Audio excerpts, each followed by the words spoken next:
Hej Niels. Den 29. august, der var du til sponsordag i Korsør Golfklub. Leif Nyholm var nede og holdt clinic for jer, og han var ude at spille med jer. Og lige før jeg gik ud og spillede, så var du over og slå et slag for mig. Det slag vil jeg lige bruge til at give dig sådan en kort videolektion. Forhåbentlig lidt inspiration til din golf. Jeg vil først og fremmest lige finde de ting, jeg synes, du er god til, og så vil jeg se, om der er nogle ting, du kunne gøre bedre, og så komme med nogle tips til, hvordan du kunne gøre det, og hvad det vil gøre for dig. Se, først og fremmest så tager jeg lige og kigger opstillingen på det venstre billede. Så synes jeg, at du står fint. Fin rank holdning. Fin bug i benene.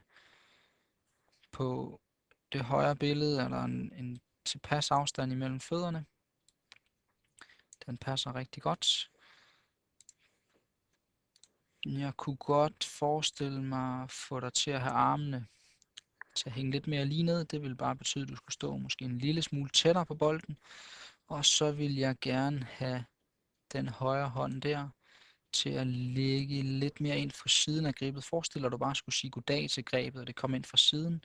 Lige nu synes jeg, den er for meget op over. Det viser sig specielt ved, at jeg synes, din højre side her er for høj. Jeg kan slet ikke se venstre arm, eller skimte venstre arm, og jeg fornemmer, at du sigter lidt for meget venstre med overdelen der. Det vil sige, at det jeg godt kunne ønske mig, det er ligesom ved Tiger her, lige præcis at kunne se den øverste del af venstre arm der.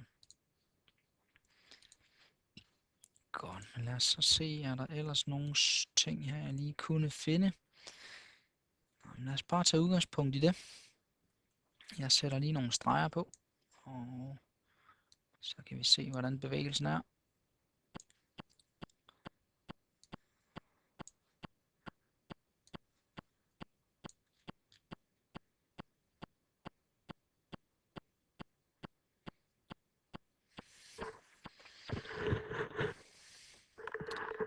Ja, den er lidt lav i din topposition der. Og så kæmper du en brav kamp for at få den ind på linje. Jeg kunne forestille mig, at du både kan slå nogen, der starter venstre og fortsætter mere venstre, og så kan du slå nogen, der starter venstre og drejer højre. Du er en lille smule udefra ind, på trods af, at du egentlig er så flad, som man kalder det, når din arm sidder så vandret som det der. Men jo fladere man er i tilbagesving, jo stejlere bliver man oftest i nedsvinget. Så det jeg ser for mig her er, at der skal gøres noget ved starten på din bevægelse.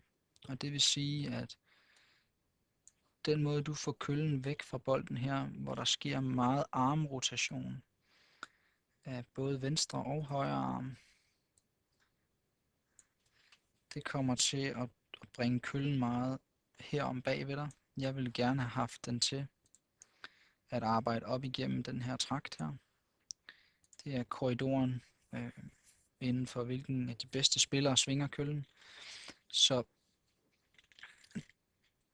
det her stykke her, der vil jeg gerne have haft, at en linje hen over dine arme og en linje hen over dine skuldre, at de var parallelle, og at det så mere den her vej ud, sådan så at den var her, og specielt det, at din højre arm lå højere op end din venstre, og ikke fik lov at bukke så meget, og ikke fik lov til at arbejde væk fra venstre arm. Altså højre albu her skal ikke arbejde så meget væk fra venstre arm, som den gør i dag.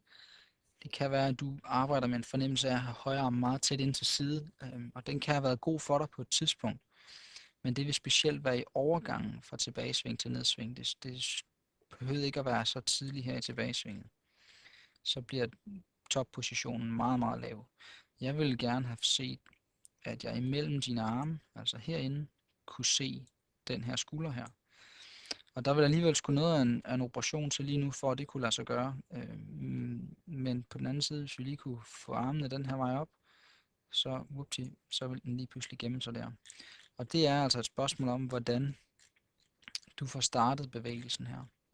Så Jeg vil klart anbefale, at du lige tog fat i Jan eller hans assistent, og fik dem til at hjælpe dig med at få køllen herop.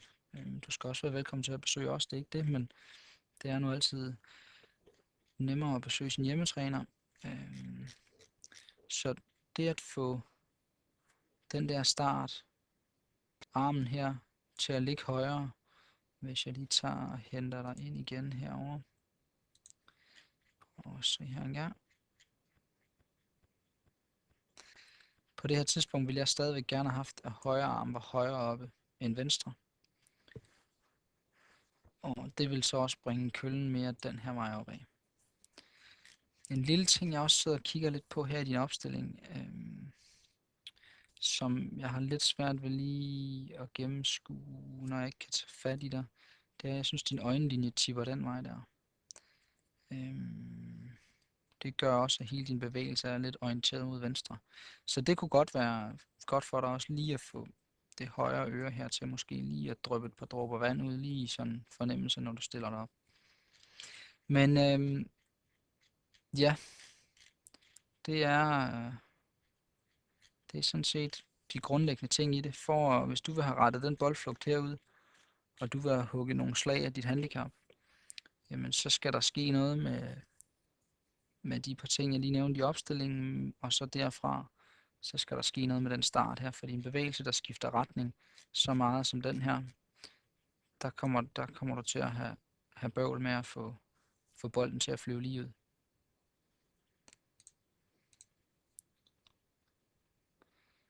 Okay, så lige til inspiration til sidst.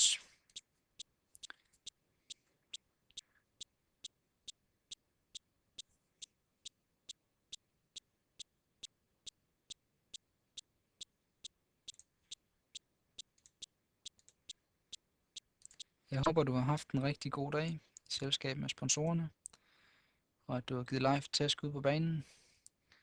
Og så håber jeg, at det har givet dig en større indsigt i din egen bevægelse.